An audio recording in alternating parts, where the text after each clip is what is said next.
ये जीव घोर अंधकार में दुखी है। ये शरीर के अंदर, ये शरीर को पिंजरा कहा गया है।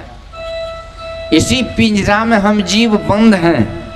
अभी देखिए एक आदमी है, उसको शरीर में कष्ट है, बुखार है, सर्दी है, जुकाम है, बहुत तरह की बीमारियां हैं। तो उन बीमारी से बचने के लिए वो डॉक्टर के पास जाते हैं और नाना प्रकार के दवाई लेते हैं और कष्ट को झेलते हैं। लेकिन शरीर जब बीमार है तो ऐसा नहीं होगा कि शरीर को डॉक्टर के पास छोड़ दिए और हम शरीर से निकल गए, जब तक शरीर ठीक नहीं होता तब तक घूमते रहे। ये नहीं होता है। शरीर के लाख कष्टों को हमें झेलना पड़ता है शरीर में रह करके। तो इस तरह से ये शरीर के पिंजरे में जीव सब दिन से बंद पड़ा हुआ है।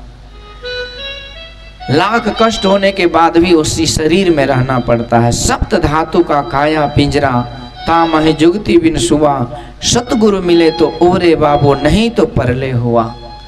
इस पिंजरा के अंदर ये जीव आत्मा घोर अंधकार में पड़ा हुआ है। इसका दर्द को कोई नहीं जानता है।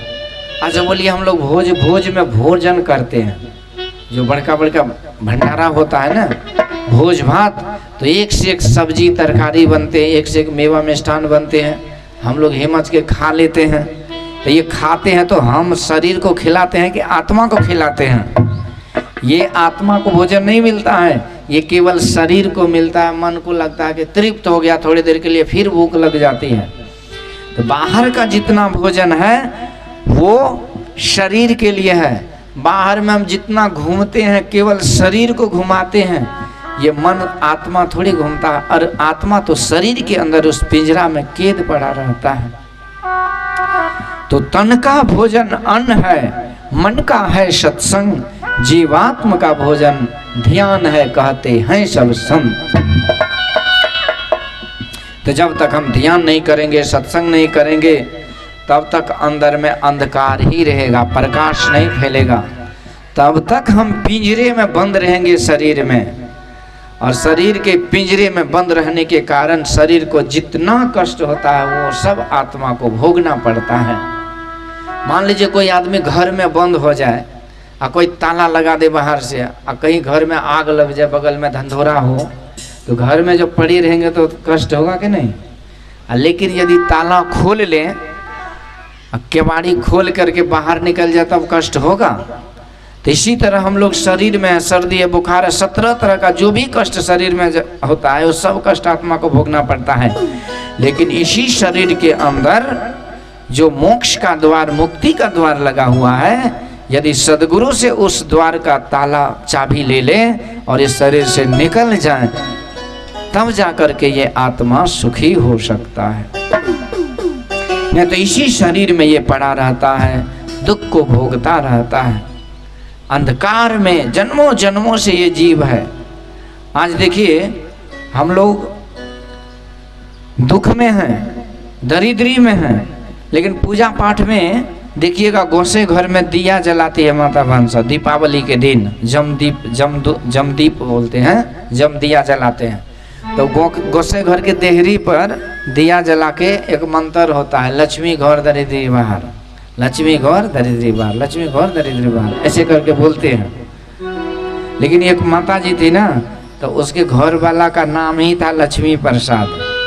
अब घर वाला का नाम तो बोलेगी नहीं, तो बोलती थी वो छेबे के लिए दरिद्री बाहर, वो छेबे के लिए दरिद्री बाहर। अब कहीं लक्ष्मी भी नहीं बोल रही है, कहती वो छेबे के लिए दरिद्री बाहर। ऐसे में दरिद्री थोड़ी जाएगी, वैसे बोलने से भी दरिद्री नहीं जाएगी। तो दरिद्री कैसे जाएगी? जब प्रकाश होगा अंदर में, तो अंदर में तो हम दिया जलाए ही नहीं।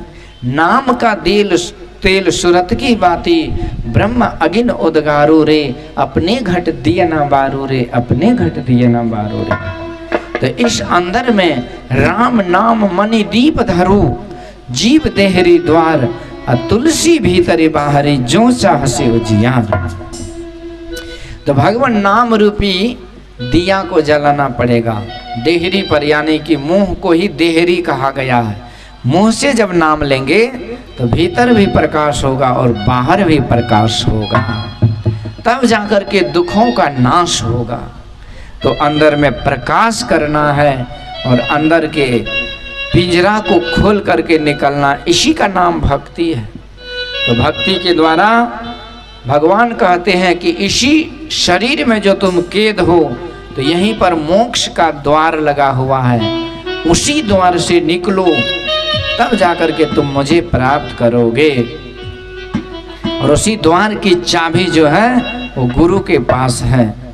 तो अंदर में जो मोक्ष का द्वार, मुक्ति का द्वार है, इसीलिए भगवान कहते हैं ये शरीर बड़े भाग से मिला है। पिंजरे की पंछी रे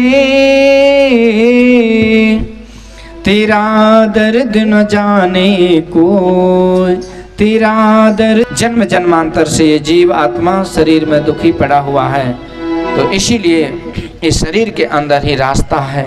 संतों ने कहा नैन नगर से राह गई है बड़ी, जीनी है साधु नैन नगर से। तो दोनों आंखों के बीच में रास्ता है।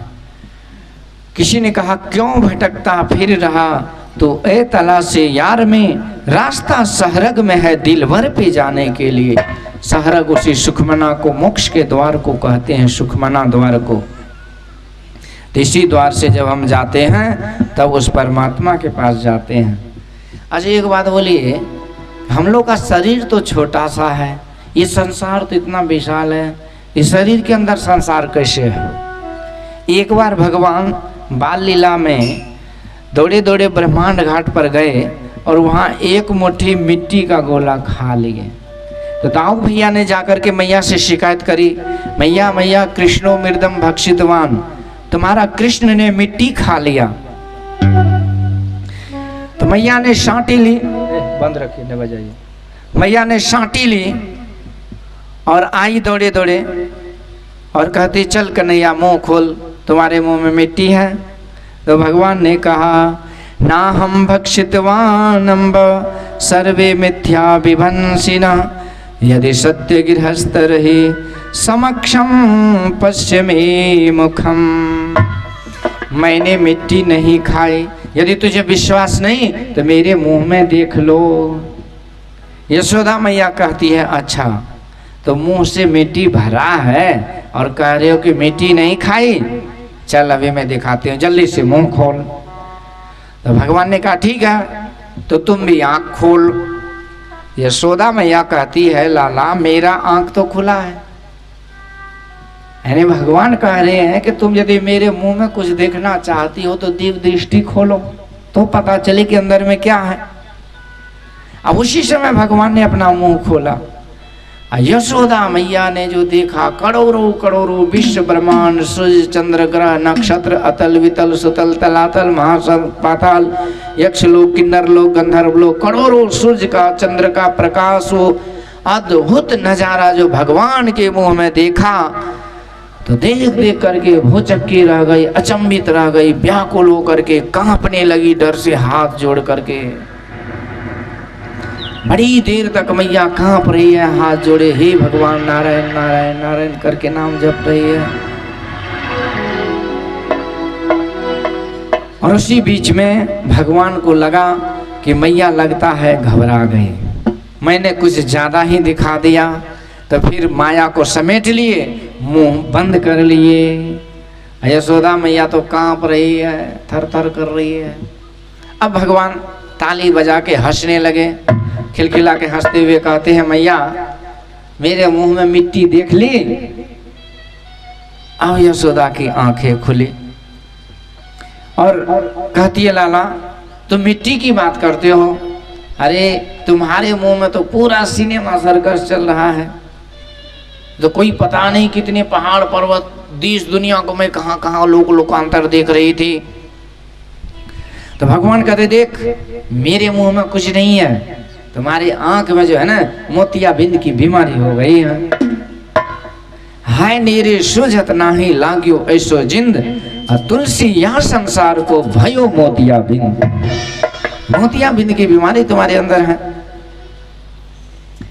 यशोदा मैया भी कहती है हलाला न जाने इस बुढ़ापे में कौन कौन सी बीमारी आ जाती है। तो भगवान कहते जाओ आंख धो करके आओ। यशोदा मैया दौड़ी दौड़ी आई और नदी पानी बार बार आंख में छिट्टा ले रही है, लिविर लिविर करके धो रही है। 2-4-10 बार आंख को धो ली, अब फिर दौड़े दौड़े गई। भगवान को कहती है लाला चल मुंह खोल, दिखा कि अब तेरे मुंह में क्या है। तो एक बार तो भगवान माया दिखा दिए ना, अब बार बार तो नहीं दिखाते ना। तो इस बार जब मुंह खोलते हैं तो मुंह में कुछ नहीं था। तो यशोदा मैया समझ ली कि कहीं गड़बड़ी मेरी आंख में ही थी, पता नहीं कौन सिनेमा सर्कस में देखने लगी। पर देखिए यशोदा मैया के आंख में गड़बड़ी नहीं थी, अब भगवान के मुंह खाली नहीं थे, वो सब कुछ थे और यशोदा मैया ने देख भी लिया। कहने का विषय है कि भगवान कहते हैं देख ये जो मनुष्य का मस्तिष्क है ना, ये केवल नारियल की खोपड़ी मत समझना, इसी में सब कुछ है। आंख के निचला भाग को, आंख लेवल से जो नीचे वाला भाग है ये पिंड शरीर है, और आंख से जो ऊपरी भाग है उसी को ब्रह्मांड कहते हैं।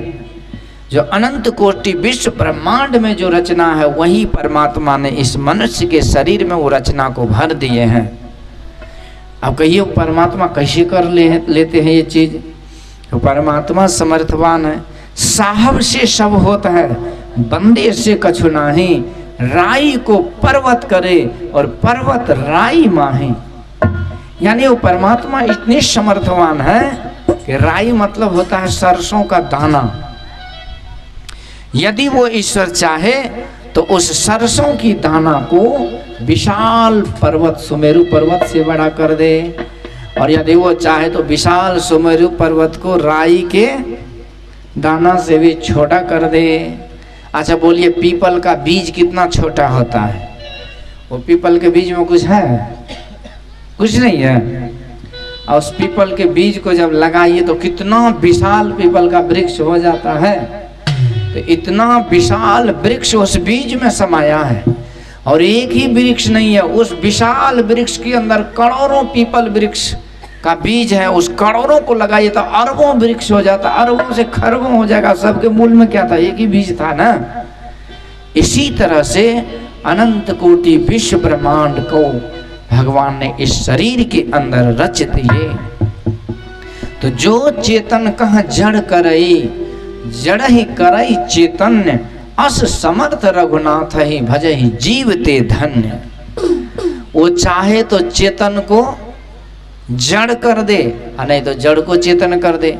वो ईश्वर चाहे तो मच्छर को ब्रह्मा जी बना दे, नहीं तो ब्रह्मा जी को मच्छर से तुच्छ कर दे। मसकई करई पिरंची प्रभु, अजहु मसकते हीन, अस विचारित ज संशय, भजहि राम प्रवीण। तो ब्रह्मा जी को मच्छर बना दे, नहीं तो मच्छर को भी ब्रह्मा से बड़ा बना दे। तो समर्थवान है, जो चाहते हैं वही कर पाते हैं। तो साहब से सब होता है, बंदे से कछु नहीं। तो इसीलिए परमात्मा ने कहा कि बड़े भाग से मिला है, तो वही संकेत है कि मनुष्य के अंदर ये सब कुछ समाया हुआ है। अद्भुत रचना परमात्मा की है, सब कुछ बना करके सब कुछ चलाते रहते हैं, सब कुछ करते रहते हैं। ये दुनिया का पालन भी करते हैं, बनाते भी हैं और संहार भी करते हैं। और ये बड़ा अद्भुत सृष्टि परमात्मा की है। इसलिए इसकी सृष्टि में भगवान कहते हैं मैंने ये शरीर रचना की है, और जो जीव इससे पार होना चाहेगा वो बड़ी आसानी से पार हो जाएगा। तो नैन नगर से राह गई है, बड़ी झीनी है साधु। नैन नगर से दोनों आंखों के बीच से ही रास्ता है उस ईश्वर परमात्मा तक जाने का। प्राचीन में ही एक राजा हुए जो यज्ञ बहुत सारा किया करते थे, और उस यज्ञ के नाम पर बलि देते थे पशुओं का। तो नारद जी महाराज आए, खूब डांट लगाए, ये राजन ये पूजा पाठ तो करते हो, लेकिन इसके नाम पर जो पशुओं की बलि दे रहे हो ये पाप है, और तुम आंख बंद करो, मैं तुझे दिखाता हूँ इसका फल क्या मिलेगा। और जैसे वो आंख बंद किया, नारद जी ने योग बल से दिखा दिए, तो प्राचीन वही डर से कांपने लगा। बोला सरकार इतने जानवर मुझे इस तरह से देख रहे हैं, लगता है नोच नोच के खा जाएगा मुझे, मैंने क्या अपराध किया? तो नारद जी कहते तूने पशुओं को जितने को मारे हो वो सब तुमको बदला लेगा अगले जन्म में, नरक लोग जब जाओगे। तब प्राचीन वरी कहते सरकार आज से मैं प्रतिज्ञा करता हूँ कि किसी भी पूजा के नाम पर मैं किसी जीव का बलि नहीं दूंगा। लेकिन मेरा कल्याण कैसे होगा वो मुझे बतलाओ। तब नारद जी महाराज ने बड़ा सुंदर एक सत्संग सुनाए थे। यही सत्संग मनुष्य शरीर की विशेषता पर है। कहते हैं प्राचीन वरी, तुम ध्यान से इसको सुनो, तुम्हारा कल्याण हो जाएगा। मानसरोवर में दो मित्र रहते थे, जिसका नाम था अभिज्ञात और पुरंजन। ये दोनों मित्र बड़े आनंद के साथ रहते थे। पर एक दिन पुरंजन को घूमने की इच्छा हुई तो अपने मित्र से कहा, सखा हमको आदेश दो, मैं थोड़ा सा दूसरी तीसरी जगह घूम करके कुछ समय के बाद आ जाऊंगा। तो अभिज्ञात बोला, देख ये दुनिया में तू कहीं भी चला जाएगा ना तो इतना सुख तुझे कहीं नहीं मिलेगा। सच में बता रहा हूँ, दुनिया में कहीं सुख है ही नहीं। ये जो अपना धाम है इससे बढ़ के कहीं सुख नहीं है। देखने को लगता है सुख है, लेकिन सुख है ही नहीं। झूठे सुख को सुख कहे मानत ना मन मोद, जगत चवे ना काल, सब कुछ मुख में कुछ गोद। यहाँ सब काल के गाल में समा जाते हैं, कोई सुखी नहीं है। कोई तन दुखी, कोई मन दुखी, कोई धन बिन रहत उदास, थोड़े थोड़े सब दुखी, सुखी राम के दास। इसलिए भैया तो यहाँ सुखी हो मत जाओ कहीं। पुरंजन छोटा था, मित्र था, जिद्दी था, बात जिद मचाने लगा, नहीं मुझे जाने दो, मैं आ जाऊंगा। तभी क्या तो बोले, ठीक है भैया, तो घूमने तो जा रहे हो तो घूमो, लेकिन ख्याल रखना कि घूमते मत रह जाना, लौट के आ जाना। यदि व्याकुल हो जाओगे, बेचैन हो जाओगे, परेशान हो जाओगे तो मुझे याद करना और लौट के आ जाना। पुरंजन बोला, ठीक है महाराज, चिंता मत करिए, कौन सी बड़ी बात है, बस मैं यूं गया 2-4 शहर घूम के यूं आ गया। चल पड़े। जाते जाते शहरों में प्रवेश किए, बड़े शहर, छोटे शहर, सब तरह के शहर में सब दुनिया को घूम दिए। पर घूमने के प्रक्रिया में, घूमने के प्रोसेस में उन्होंने नाना प्रकार के कष्टों को भोगने लगे। अब उस कष्ट को, दुख को, परेशानी को झेल करके वो बड़े दुखी हो रहे हैं, व्याकुल हो रहे हैं, परेशान हो रहे हैं। छटपटाने लगी कि बाप रे बाप, इससे तो लाख गुना बढ़िया अपना घर था, यहाँ तो कोई सुख ही नहीं है, जहाँ देखो वही परेशानी है। बड़े दुखी रहने लगे, भटक रहे हैं। इस भटकन के चक्कर में इधर से उधर में, वहाँ सुख मिलेगा, वहाँ सुख मिलेगा, वहाँ सुख मिलेगा, कहीं जाते हैं सुख ही नहीं मिलता है। इसी प्रक्रिया में क्या हुआ कि वो अभिज्ञात जो अपना मित्र था, अपना जो मानसरोवर था, वो जगह को भी भूल गया और अपने मित्र को भी भूल गया और जाने का रास्ता भी भूल गया। अब इसी में भटकन में लग गया।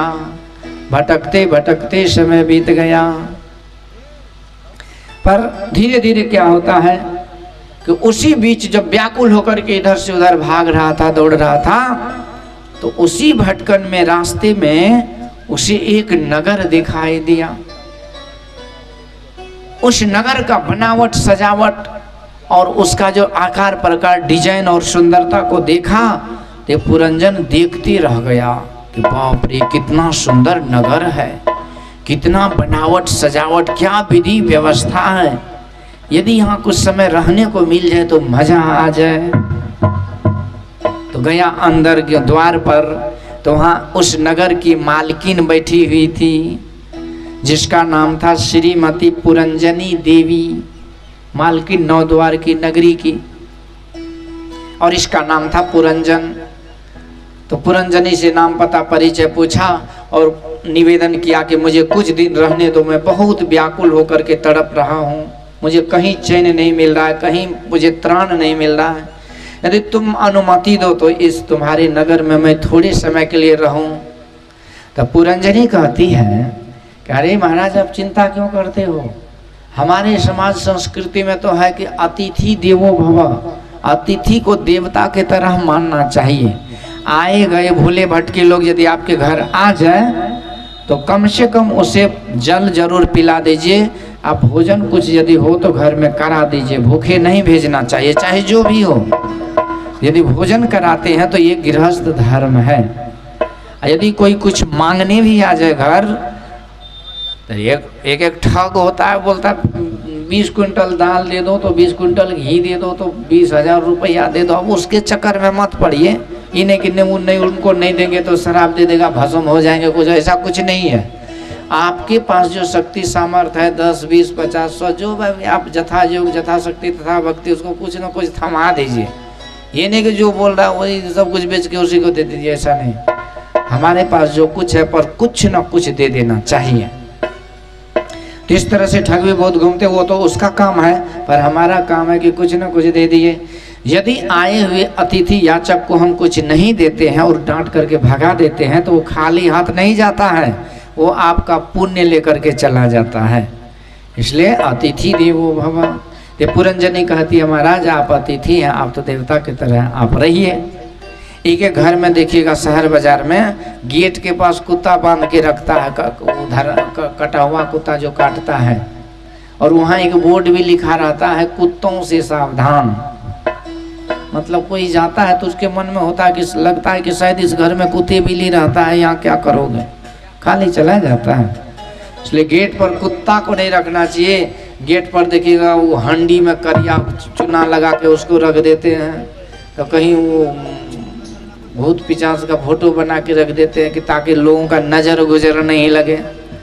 तो भूत भात का वो जो है ना अशुभ चीज गेट पर नहीं रखना चाहिए। नींबू और मिर्ची लटका देते हैं, मिर्ची भी तीखा, नींबू भी खट्टा, घर में ये सब चीज़ नहीं। फिर क्या करना चाहिए, तो हनुमान जी महाराज का ध्वजा लगा दीजिए, भगवान का फोटो लगा दीजिए, और भगवान के नाम से मंदिर का घर का नामकरण कर दीजिए। वो घर में कभी अले बले काल कष्ट आएगा ही नहीं। तब वो अतिथि, वो देवता का घर हो जाता है। पर आए गए को कुछ न कुछ दे करके भेजना चाहिए। तो पुरंजनी ने स्वागत किया और पुरंजन उसी नगर में शांति से रहने लगा। पर पुरंजन का गुण स्वभाव अच्छा था, चाल चलन रहन सहन सब ठीक ठाक था, बोली विचार, और पुरंजनी भी बेचारी ठीक ठाक थी। तो दोनों का गुण मिलान हो गया, बोली विचार रहन सहन सब कुछ मिलान हो गया। और इस मिलाने का नाम ही शादी है। यदि सब कुछ से मिलान हो जाए तो शादी में कोई आपत्ति नहीं। तो पुरंजन और पुरंजनी के बीच कुछ समय के बाद मेल मिलाप हुआ और फिर जाकर के शादी हो गई। अब पुरंजनी से शादी हुई तो पुरंजनी 9 द्वार की मालकिन थी, तो ये पुरंजन भी उसी नगर का मालिक हो गया, मालिक बन गया। अब आराम से रहने लगा दोनों पति पत्नी। समय बीतता गया। हो राम का नाम लेकर जो मर जाएंगे, राम का नाम लेकर जो मर जाएंगे, वो अमर नाम दुनिया में कर जाएंगे।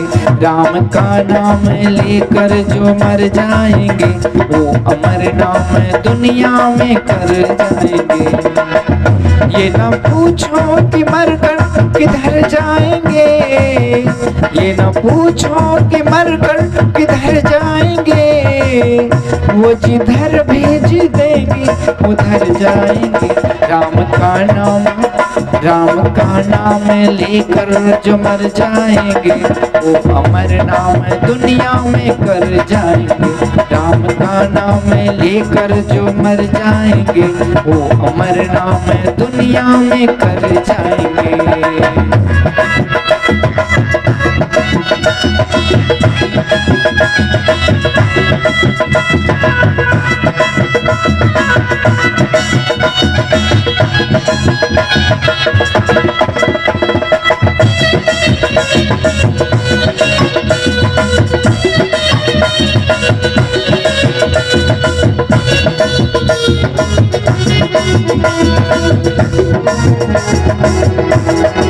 राम का नाम लेकर जो मर जाएंगे, वो अमर नाम दुनिया में कर जाएंगे। ये न पूछो कि मर कर किधर जाएंगे, ये न पूछो कि मर कर किधर जाएंगे, वो जिधर भेज देंगे उधर जाएंगे। राम का नाम लेकर जो मर जाएंगे, वो अमर नाम दुनिया में कर जाएंगे। राम का नाम लेकर जो मर जाएंगे, वो अमर नाम दुनिया में कर जाएंगे। राम का नाम लेकर जो मर जाएंगे, वो अमर नाम दुनिया में कर जाएंगे। देखिए समय सब दिन एक जैसा रहता है। अभी जैसा समय है वैसा पहले नहीं था और आगे भी नहीं रहेगा। ये समय चलता रहता है, समय का चक्र जो है ना ये स्थिर नहीं रहता है। अभी जो 12-15 साल के हैं, कुछ समय के बाद देखिएगा 20-25 हो जाएंगे, फिर 65-75 हो जाएंगे, फिर राम नाम सत हो जाएगा। और जो भी 65-75 है कुछ समय के बाद वो दिखाइए नहीं देंगे। एक दिन बालक भयो गोदी माँ, एक दिन भयो सयाना जी, एक दिन चिता जले मरघट में धुआं उड़े समाना। कुछ भी स्थिर नहीं है। नदियां चले चले रे धारा, चंदा चले चले रे तारा, तुझको चलना होगा। जीवन कहीं भी ठहरता नहीं है, आंधी से तूफान से डरता नहीं है। तू न चलेगी तो चल देगी राहें, मंजिल को तरसेगी तेरी निगाहें, तुझको चलना होगा। ये संसार स्थिर नहीं है। और ये जिस धरती पर हम लोग बैठे हैं, ये धरती भी 1600 किलोमीटर के स्पीड से घूम रही है, तब जाके 24 घंटा में दिन रात होता है। और ये पूरी धरती सूर्य की परिक्रमा 1 लाख किलोमीटर के स्पीड से करती है, तब जाके 365 दिन में साल होता है। ये कुछ भी स्थिर नहीं। हवा चल रही है, शरीर में देखिए धड़कन चल रहा है। जिस दिन धड़कन बंद हो गया काम तमाम। सांस चल रही है, नस नाड़ी चल रहे हैं, तो हर चीज चल रहा है। तो चलते चलते एक दिन खराब हो जाता है ना। ये शरीर है, ये मशीन है, तो कोई भी मशीन खरीदते तो क्या 50-100 साल जाता है, 2-4 साल की गारंटी वारंटी होती है। ये शरीर भी 50-100 साल की, शरीर का तो कोई गारंटी वारंटी भी नहीं है। ऐसा थोड़ी है कि हम शरीर मिल गया तो हम 100 साल जी करके ही मरेंगे। संत ने कहा सुकृत कर ले नाम सुमर ले, को जाने कल की जगत में खबर नहीं पल की। पाँव पलक की सुधी नहीं करे काल की साज, काल अचानक मार से ज्योति तर को बाज। कब कौन मरेगा कब कैसे कहना मुश्किल है। आज एक फोन आया था सत्संग के बाद, और सत्संगिनी थी, खूब रो रही थी। हुआ क्या कि बहुत पहले उसका पति को नौकरी वोकरी नहीं था, तो खूब आशीर्वाद ली, आशीर्वाद दीजिए। मैं गुरु महाराज से प्रार्थना किया, और हो सकता है उसका भाग भी था, उसको सरकारी नौकरी हो गई शिक्षक में, उसके पति को। और नौकरी जब हुआ तो उन्होंने खूब बढ़िया से सत्संग कराए, 10-20 हजार खर्चा किए। 2-4 साल होना ही था, और उसका पति कल अचानक ही मर गया। तो मरना जीना तो साथ में, हाथ में नहीं है ना किसी के। ठीक है, दुआ किए, प्रार्थना की, नौकरी मिल गई, लेकिन आयु जो है, आयु कोई दे ले नहीं सकता है।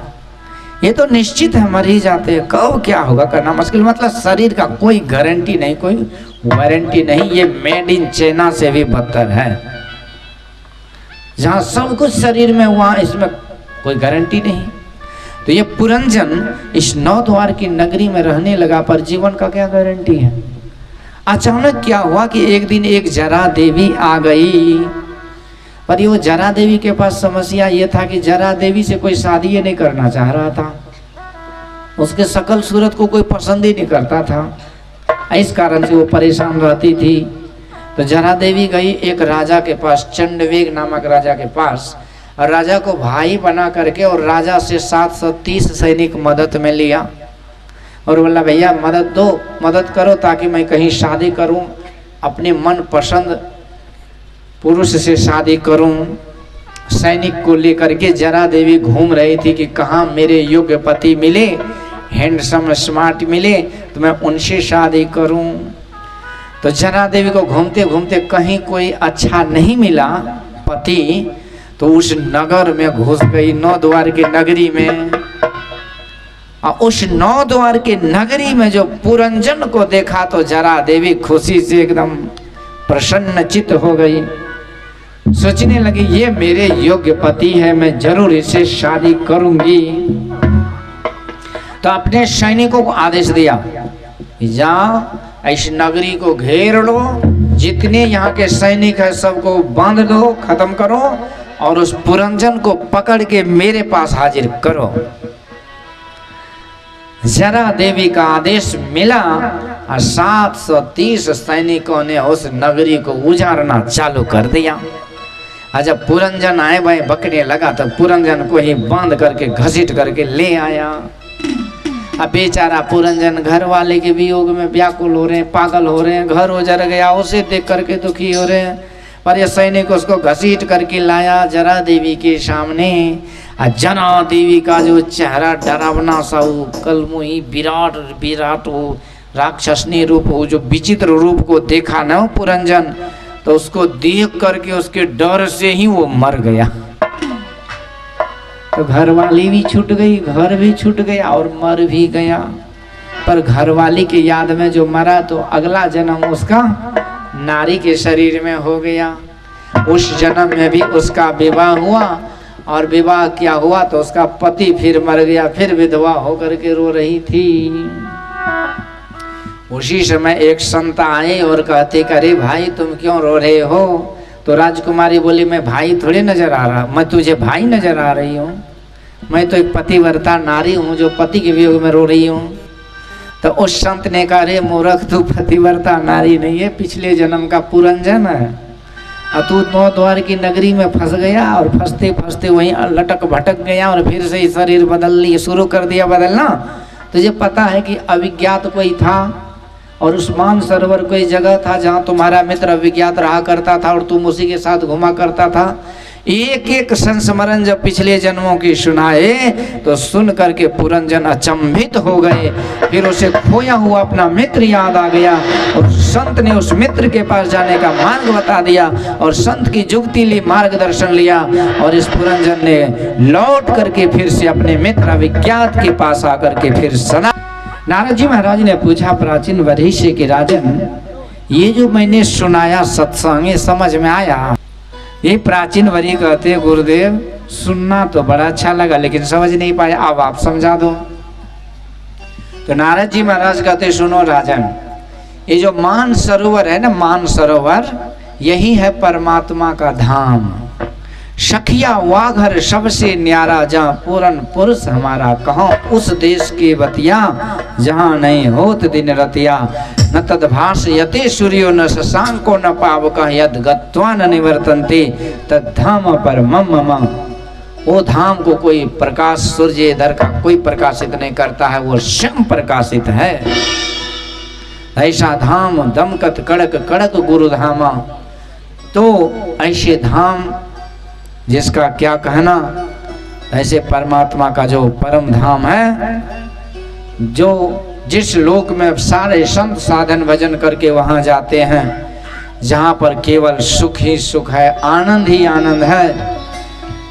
जब उमड़ा दरिया उल्फत की हर चारों तरफ आबादी थी, हर रोज नई एक शादी थी, हर रोज मुबारकबादी थी। जैसे गांव घर में उदाहरण दिया गया है कि गांव घर में जब कहीं किसी की शादी विवाह होती है तो पूरा वातावरण ही बदल जाता है।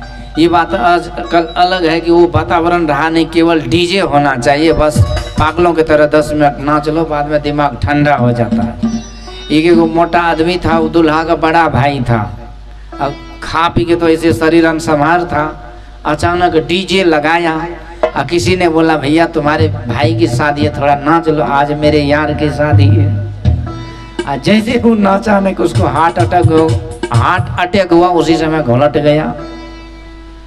नाच गाने ये सब फालतू के, उसमें भी कोई बढ़िया गीत नाद होता है ना, घिना घिनाया हुआ गंदा गंदा दूषित भजन सब, जो दूषित गाना सब, जो कि पूरे समाज के लिए वो कोरोना वायरस से भी ज्यादा खतरनाक ये गंदे गाने सब हैं। लेकिन हम लोग इतने आंख में पानी मर गया, हम लोग का इतने बेशरम हो गए कि उसको सुन सुन करके बड़े खुश होते हैं। और जो भी हो ये तो पतन है समाज का। चलिए, तो कहने का मतलब कि जैसे विवाह शादी में थोड़ा सा अच्छा सा माहौल होता है ना, खुशी का चहल पहल का, तो कहते हैं उससे अनंत गुना वो खुशी का माहौल, वो आनंद, वो बाहर उस परमात्मा के दरबार में सदैव लगा रहता है। विवाह शादी में तो बड़ी खुशी होती है कि बेटी की शादी हो रही है। अगले दिन जब बेटी चली जाती है तो पूरा समाज पूरे घर में सब रोते रहते हैं। वहाँ जब पुतहुआ आती है तो वो उसकी सास ससुर भी 1.5 टांग पर नाचते हैं, लेकिन उसकी बेटी जब जाती है तो वो भी रोते हैं। यहाँ खुशी कहीं कहीं खुशी कहीं गम, ये तो यहाँ का है। लेकिन परमात्मा के दरबार में खुशी है लेकिन गम नहीं है, सुख है लेकिन दुख नहीं है, योग है लेकिन वियोग नहीं है, मिलन है लेकिन विचरण नहीं है। तो यहाँ के सुख में दुख है, यहाँ के सुख में तृप्ति नहीं है, पर वहाँ के सुख में संतोष है, तृप्ति है, आनंद है। तो ऐसे परमात्मा का धाम जहाँ सपने में भी नहीं होता है दुख कलेश का नाम, तो उसी धाम को मान सरोवर कहते हैं। और हे राजन, इसी मान सरोवर में ये जीवात्मा और परमात्मा यही अविज्ञात और पुरंजन है। उसी परमात्मा के धाम में परमात्मा ही अविज्ञात और उसी का सखा, ये जन्म जन्मांतर का इसका मित्र ये जीवात्मा पुरंजन रहता था। तो जब ये दुनिया नहीं बनी, कुछ नहीं बना, तब भी हम थे। अभी दुनिया है फिर भी हम हैं, और दुनिया नहीं भी रहेगी फिर भी हम रहेंगे, क्योंकि हम हैं कौन? हम उस ईश्वर नारद जी महाराज कहते हैं। और हम राजन, यही जीव का नाम है पुरंजन। पुरी यानी पुरी में, नगरी में ये वास करते रहता, शरीर को बदलते रहता, इसीलिए इसका नाम पुरंजन हो गया। तो ईश्वर से ये जीवात्मा अलग हो गया। अब किस कारण से अलग हुआ ये तो किसी को पता नहीं, पर कहते हैं आकर 4,84,00,000 अयोनि भ्रमति यह जीव अविनाशी। ये अविनाशी जीव 84 में भटक रहे हैं। जीव जब ते हरिते बिल गायो, तब ते देह गेह को निज करे जानियो। निज स्वरूप बिसरायो, ते ही भ्रमते नाना दुख पायो।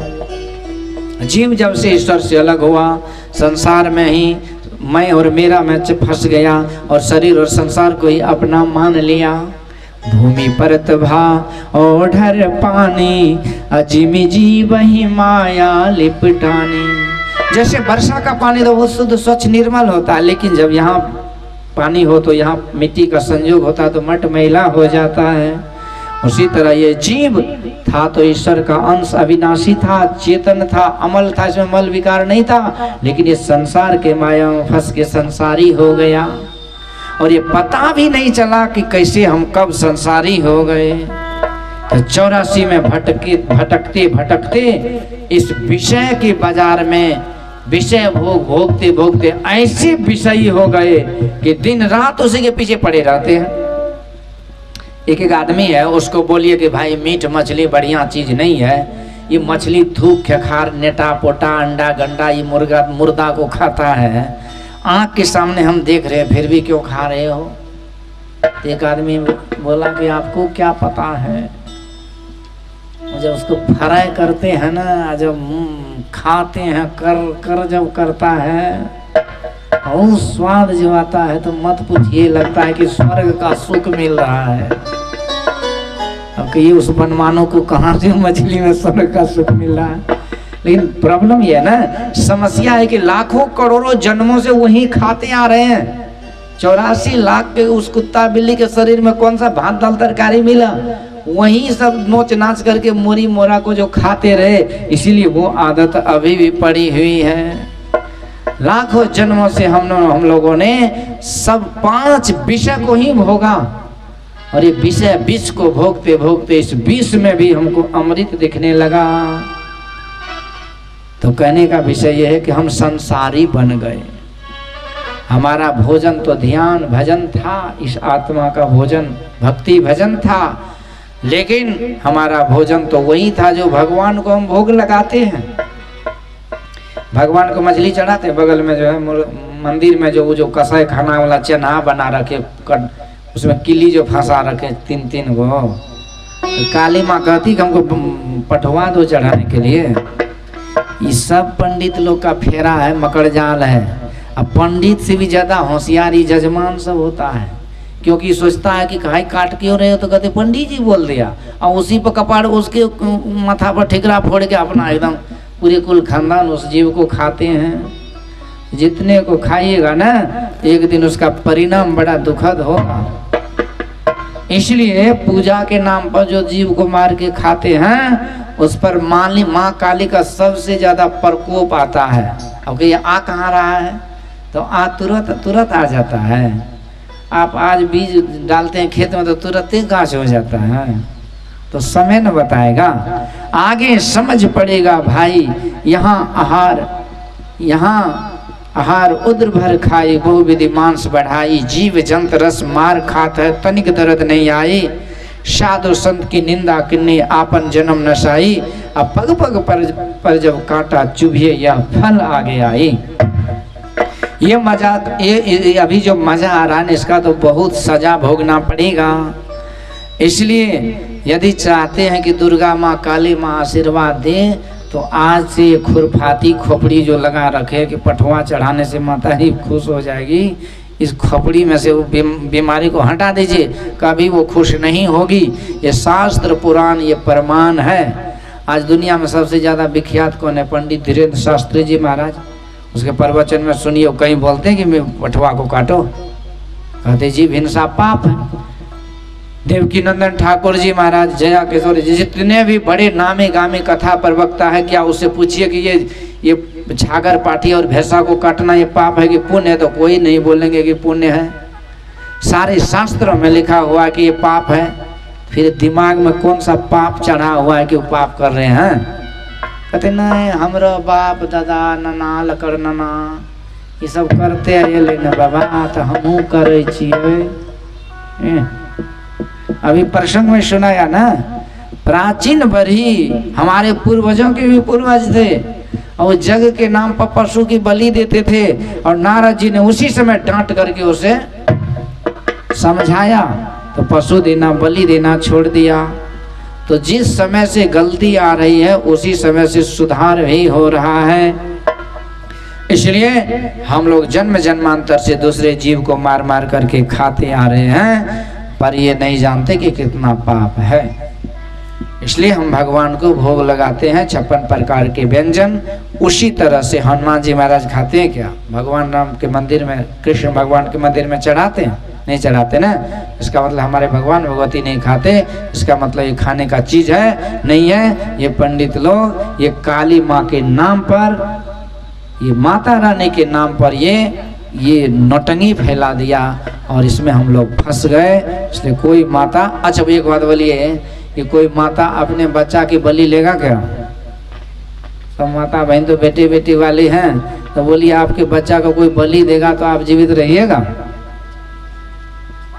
ये दुनिया को कौन बनाए? जगत की माता है ना वो काली माँ। तो बलि के अच्छा कहिए तो न कहते ना वो मुड़ी काटती है काली माँ, तो मुड़ी किसका काटती है? बकरे का। चंड मुंड रक्त बीज महिषासुर ये सब का मुड़ी काटते थे। तो राक्षस, ये बकरा कौन सा राक्षस है भाई? ये कौन सा आपका घैला का घी हरा दिया? तो इसलिए ये जीव हिंसा ये बड़ा पाप है। उस माता रानी को हम दुख दे रहे। माँ बाप तो ठीक है, लेकिन यदि भगवान ईश्वर यदि मनुष्य शरीर में नहीं भेजते तो क्या हाल होता? ईश्वर परमात्मा की कृपा है कि हमको मनुष्य शरीर मिला। कुत्ता बिल्ली सांप छुछुंदर चिल्लर मच्छर की दृष्टियार सिंह आलू बंदर ये तो नहीं गया ना, ये मनुष्य शरीर दिया। ये बहुत बड़ा उपकार है परमात्मा का। मनुष्य शरीर में भेज दिए बोलने के लिए बोली दिए। जब हम माँ के पेट में थे तो रक्षा कौन करते थे? बाप जाके वहाँ रक्षा करता था क्या? तो माँ अंदर में घुस के रक्षा करती थी। होता कैसे था? अपने आप रण वन व्याधि विपत्ति में मत भूलो जनि कोई, जठरा अग्नि में रक्षा किन्नी सो प्रभु गयो की सोई। जठरा अग्नि में भी ईश्वर रक्षा करते थे। जब बाहर आए दुनिया में तो खाने के लिए दूध की व्यवस्था कर दी है। दूध से बड़ा कुछ नहीं होता है बच्चा के लिए। ये माँ बाप का अलग स्टाइल हो गया है कि बच्चा को बेसी चाय पिलाते हैं, क्योंकि अपना 17 बार सुरखते हैं तो बच्चा भी तो पीबे न करेगा। एक आदमी बोला दूध जो चाय जो है ना दुइये आदमी को फायदा करता है। मैं बोला किसको? बोला बच्चे को कि बूढ़े को। ऐसा ऐसा खपड़ी लेके घूम रहा है। और देखिएगा अभी सबसे ज़्यादा भीड़ डॉक्टरों के पास होती है। हमारे जो मती मारी गई नहीं इसीलिए वहाँ भीड़ हो रहा है। इतना मेहनत करना पड़ता है पैसा कमाने के लिए, लेकिन वहाँ जाके पैसा उछल देते हैं डॉक्टर के पास। 10-10 हज़ार का फीस जांच में, ये में वो में, फालतू का। आदमी यदि खान पान सही रखे, दिनचर्या को सही रखे, तो जीवन में कभी डॉक्टर के पास नहीं जाना पड़ेगा। और जाना भी पड़ेगा तो साधारण से दवाई दारू क्यों नहीं, कौन नहीं जानता है? ये MA BA PhD कर लेते, इतना उतना पोथी पुराण को रट करके बैठ जाते हैं, और 10-20 दवाई याद नहीं रहेगा क्या? सर्दी का जुकाम का हेम्योपैथ में 1 से 1 दवाई है। एक आदमी बोला कि हमको सर्दी बुखार था, अभी गए डॉक्टर के पास 1000 ले लिया। मैं बोला तो 1000 तो कम ही लिया, 10,000 तुम लोग को लेता तब ठीक रहता। जब कुछ नहीं है। एक को नाइट बेलाडोना ब्रानिया नक्स अरे ने कहा ये सब 10 दवाई है होम्योपैथ का रखिए, कोई रोग व्याधि कुछ नहीं आता है। लेकिन नहीं, वो सबका ज्ञान नहीं, वहाँ से सीधे जाएंगे डॉक्टर के पास, झोला भर के जाएंगे, उछल लेंगे। तो इसीलिए संत महापुरुष कहते कहे कबीर निज रहनी समारी, सदा आनंद रहे नर नारी। तो हम लोग दूध का कहाँ वैल्यू दिए, दूध नहीं पीते हैं, चाय पी जाते हैं। कोई भी आएगा उसको चाय दीजिए, और चाय नहीं दीजिए उसका भी मुंह वैसे अनहार हो जाता है कि जीवन में फिर बोलता है कि हम कभी नहीं आएंगे उसके यहाँ, हमको चाय जो नहीं पिलाया। ये बीमारी पाल रखे हैं और दूसरे को भी बीमारी घुसाते रहते हैं। एक बार एक माताजी हॉस्पिटल गई, डॉक्टर साहब जांच लिखा, इसके बाद बोला कि देखो माताजी तुमको शुगर हो गया है। तो बोली कि बाबा डॉक्टर साहब हमारे घर में तो कोनो शुगर नहीं है। बोला अरे घर का शुगर नहीं तो शरीर का शुगर है, चीनी की बीमारी हो गई। तो इसीलिए कहने का विषय है कि भगवान उस दूध दही मक्खन के लिए माखन चोर कहलाए, माखन लीला किए, गोपालन गोपाल बन के आए, गौ सेवा किए। लेकिन आजकल हम लोग बोतल और पैकेट के चक्कर में पड़ गए। तो लेकिन ईश्वर ने तो व्यवस्था की और समझा दिए कि ये दूध ही सबसे बढ़िया चीज है। आगे तो माता जी नहीं देगी दूध, लेकिन गौ माता दूध देती रहेगी, इसलिए उसकी सेवा करो, दूध दही से मजे से खाओ। आज यदि अपने से कोई घी बना ले और घी का प्रयोग करे तो शरीर में उसको बहुत तरह की बीमारियां से बच सकते हैं। आप एक प्रैक्टिकल कर लीजिए, किसी सब्जी में आप एक मुट्ठी मिर्च मसाला दे दीजिए जो कि मुंह में लिया नहीं जाए, और उसमें आप 1 चम्मच 2 चम्मच घी दे दीजिए, सारा मिर्च मसाला उसका बेकार हो जाता है, मतलब फीका हो जाता है। तो जहर को भी अमृत बनाने वाला ये घी है। तो इसीलिए दूध दही घी मक्खन ये सब अमृत के समान है। तो भगवान ने ये व्यवस्था की। इसके बाद हम आगे जब हमारे जीवन की यात्रा चली तो हर पल तो भगवान ही रक्षा करते हैं ना। जब हम सो जाते हैं तो कौन रक्षा करते हैं? बड़े बड़े संकट में काल कष्ट में कौन बचाते हैं? वही ईश्वर बचाते हैं ना। द्रौपदी महारानी ने कहा था ये कुंती माँ ने, हे प्रभु आप हमारे पुत्रों की सदैव रक्षा करते रहे। हमारा बेटा भीम जब दुर्योधन ने उसे पटक डुबा दिया समुद्र में जहर पिलाकर, तो आपकी कृपा से मेरा बेटा अमर होकर के आया, 10,000 हाथी का बल लेके आया। जब हमारे पुत्र वधू का अपमान उस भरी सभा में हुआ तो द्रौपदी के सामने कोई नहीं था दिखने वाला। उसके 5-5 पति थे, सब सर झुकाए, सब जुआड़ी के तरह जुआ में हार चुके थे ना, जुआड़ी न हुआ। उसके जो पितामह आदि थे वो कोई नहीं देखा। तो वहां कौन देखा? जब कोई नहीं देखता है तो भगवान देखते हैं। हारे को हरि नाम। धर्म की नैया डूब रही थी, ये तूफान में ये आंधी, ये समय की आंधी जो है ना, ये धर्म के दीप को बुझा रही थी, लेकिन बुझा नहीं पाए, भगवान रक्षा किए। इस तरह से भगवान कहते हैं द्रौपदी कुंती माँ कि जब हमारे पुत्रों को वनवास हुआ तो उस समय वो दुर्वासा ऋषि एक दिन आया था भोजन करने, हमको भोजन करो। और द्रौपदी महारानी अक्षय पात्र रखती थी, उसको किसी संत ने दिया था। अब वो जब तक द्रौपदी महारानी भोजन नहीं करे तब तक कितनों आदमी भोजन करे तो पात्र जो बर्तन था वो खाली नहीं होता था। और जैसे द्रौपदी महारानी भोजन कर ले तो इसके बाद वो बर्तन खाली हो जाता था। और उस समय द्रौपदी महारानी भोजन कर ली और इसके बाद भगवान आए, ये इसके बाद दुर्वासा ऋषि आए 88,000 चेला चपाटे के साथ, हमको भोजन करो। युधिष्ठिर कहते महाराज जाओ स्नान करो, इधर व्यवस्था। युधिष्ठिर आते हैं, युधिष्ठिर महाराज द्रौपदी से पूछते हैं कि भोजन। अब तो द्रौपदी महारानी कांप गई, है भगवान अक्षय पात्र तो मैं खा के धो दी, अब क्या होगा? ये दुर्वासा ऋषि तो जला के हम लोग को राख कर देंगे, खाक। अब जब घोर संकट में घिर गई द्रौपदी महारानी तो उसी समय भगवान को फिर से पुकारी, तो भगवान प्रकट हो गए। और द्वारिका से आते आते आए, खाना पर बैठे थे, पर द्रौपदी की पुकार सुनकर खाना छोड़ के आ गए। और भगवान कहते हैं कि देवी द्रौपदी हमको भूख बड़ी जोर की लगी है, तुम पुकारी तो मैं आ गया, जल्दी से पहले भोजन करो तब बाद में बात विचार होगी जो होगा। द्रौपदी महारानी कहती लो ये दूसरा आफत आ गया। कहती महाराज एक तो दुर्वासा ऋषि के श्राप से हमारे पति और हम लोग जलने वाले हैं, हमारे घर में एक दाना भोजन नहीं है और उसके लिए मैं तुम्हें बुलाई और तुम भी भूखे प्यासे आ गए, पर मैं कहां से भोजन कराऊंगी तुझे।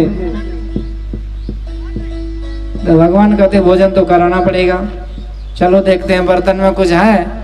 तो अक्षय पात्र में एक कण था भोजन का। भगवान ने उस कण को ग्रहण किया और उस उधर 88,000 ऋषियों को तृप्ति मिल गई। ये भगवान नहीं रहते तो आज हो गया था ना कल्याण। उस महाभारत के युद्ध में किसने बचाया? भगवान शम अर्जुन का रथ चलाते थे और इसलिए बड़े बड़े दिव्यास्त्र, ब्रह्मास्त्र और बड़े बड़े अस्त्र शस्त्र सबको भगवान समा लिए, भगवान में समा गए थे। अर्जुन का बाल बांका नहीं हुआ। यही है ईश्वर की कृपा, हर पल हर क्षण वो हमारी रक्षा करते हैं। ये महाभारत के युद्ध में भगवान का रथ चलाए अर्जुन के साथ थे, क्योंकि अर्जुन उससे मदद मांगने गया था द्वारिकापुरी युद्ध होने से पहले। और दुर्योधन भी पहुंचा तो भगवान सोए थे, तो दुर्योधन उधर कुर्सी पे बैठ गया और अर्जुन भगवान के चरण दबाने लगे। बाद में भगवान की नींद खुली तो दोनों को प्रस्ताव दिया।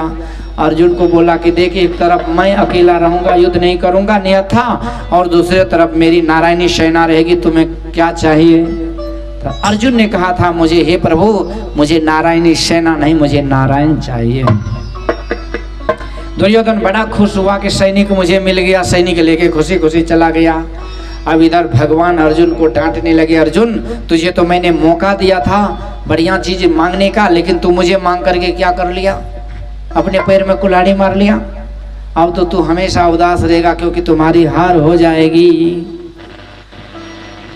हार तुम्हारी निश्चित है, दास हरदम रहेगा उदास। क्यों? क्योंकि माखन दुर्योधन ले गया, अब छाछ तुम्हारे पास। छाछ समझते हैं ना, जो दही को मत करके घोर बनाते हैं।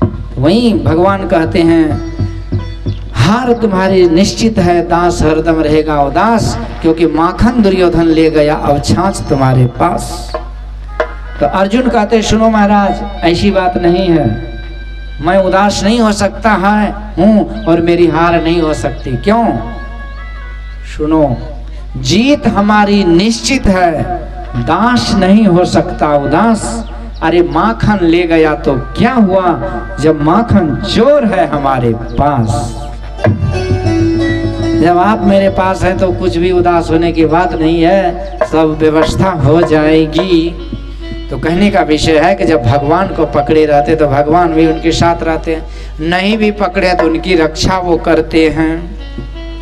हर पल हर क्षण ईश्वर की रक्षा होती है, ईश्वर की कृपा होती है। तो यही है ईश्वर की कृपा। परंतु संत लोग कहते हैं, ईश्वर ने हमको मनुष्य शरीर बना करके दुनिया में भेजा, सब कुछ दिया, कृपा भी किए, लेकिन ये संसार सागर में छोड़ दिए। तो अब तो इसी संसार सागर में सदगुरु मल्लाह आते हैं नौका लेकर के, और उस नौका में बैठा करके वो सदगुरु फिर से उसी ईश्वर परमात्मा के पास पहुंचा देते हैं। तो यही है सदगुरु की कृपा। तो यही भगवान कहते हैं, देखो ये सदगुरु मल्लाह है,